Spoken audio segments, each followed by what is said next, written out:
Hey, what's going on, everybody? If this is your first time tuning in to Tim's Tidbit, I'd like to say welcome.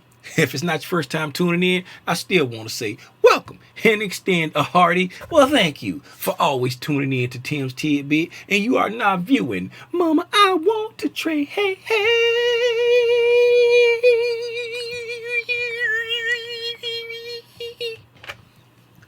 Thank you again for tuning in to Tim's Tidbit and another episode of Mama, I Want to Trade, the series where I break down the ICT concepts that I trade on a day-to-day basis. If you have not watched the Lingo playlist, I encourage you, please go and watch the Lingo playlist because it's a prerequisite to watching this playlist, which is the Price Action playlist. This is when we go through the price action and look for a bullish and a bearish instance of the different PD arrays. Now, just for refresher's sake, we are gonna do a review of what the PDA meaning is to little Timmy Rogers, but I still encourage you to go back and look at the Lingo playlist. Now, without further ado, let's switch over to the split screen and get into the next PD array, which is, drum roll please, the rejection blocks.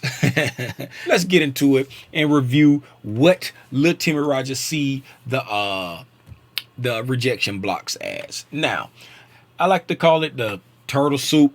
I don't know why I call it turtle soup. Maybe because once we run those highs and make those long wicks, that's the false breakout, and we go back up there. People think we're gonna run, but you just got tricked with a turtle soup and it's gonna fall. That's probably why I call it that. But again, I don't really trade the rejection blocks, but let's get into it and see what they look like because you may want to trade them. Now, the rejection blocks, right? Let's read it out. Equal body candles at highs or lows, which is A on the annotation over here, or on the figure over here. Candles have long top or bottom wicks, right?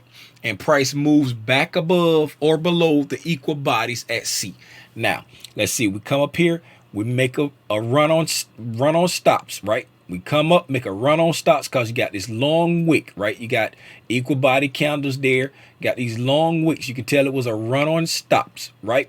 As ICT say, you got the turtle soup. It's a false breakout. You go up, then you wick back down. It's just a run on stops, right?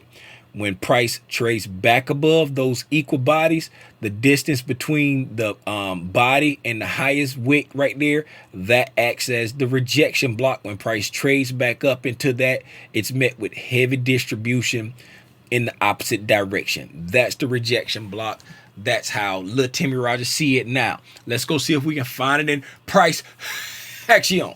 Now, we're looking for the bullish rejection block. We're looking for a bullish rejection block. Now, see if you can find the bullish rejection block. The one that I'm looking for is in this area right around here somewhere. Right around here.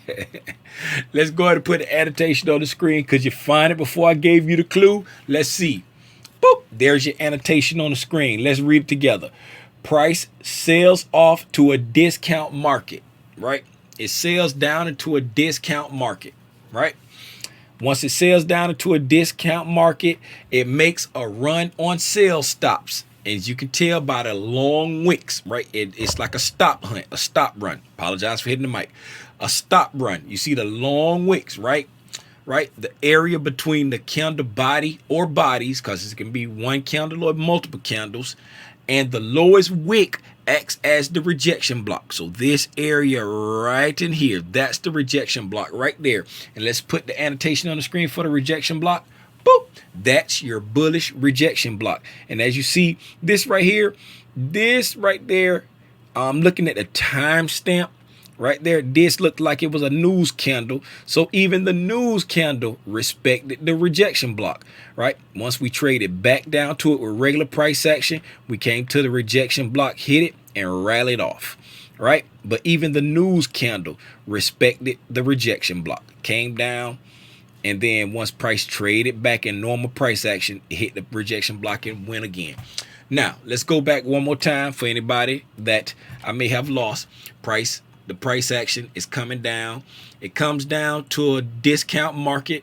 and then has heavy distribution down and runs sales stops. You can tell it was a stop run because it has a long wick here. You got the long wick, you got the equal body candles, right? When price comes back to it, even on the news candle, right, the area between the body and the lowest candle acts as a rejection block. Hits it, rejects off. And then even when price comes back and regular price action down to the rejection block, hits it and rallies back up, right? Let's put the annotations back. And that there is your bullish rejection block. Now, let's move on looking for a bearish rejection block, right? Go ahead and see if you can find it. See if you can find it. See if you can find it. See if you can find it. Before I show it to you, the area that I'm looking, it's in this area over here somewhere.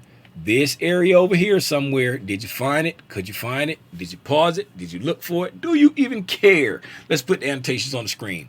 Boop. There you go. Right? Let's read it out. Price rallies to a premium market, right?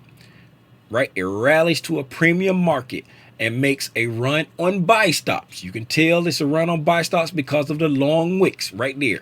You got the equal body candles there, the area between the candle body or bodies, because it can be one candle or multiple candles, and the highest wick acts as the rejection block. So from that wick down to the equal bodies, that area above there acts as the rejection block. Let's put the annotation on the screen for the rejection block.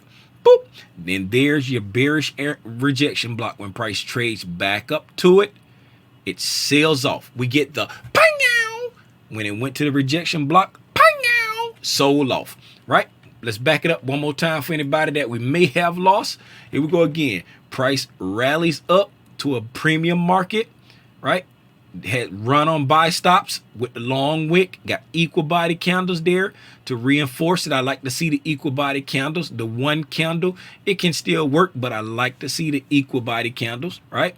The price comes back up into the rejection block from the highest candle to the body, to the highest wick, to the body that acts as the rejection block. When price trades back up to it, pang-ow, we get the rejection. Put the annotations back on the screen so that you can see it with annotations, and that's your bearish rejection block. Hopefully I did not confuse anyone, but feel free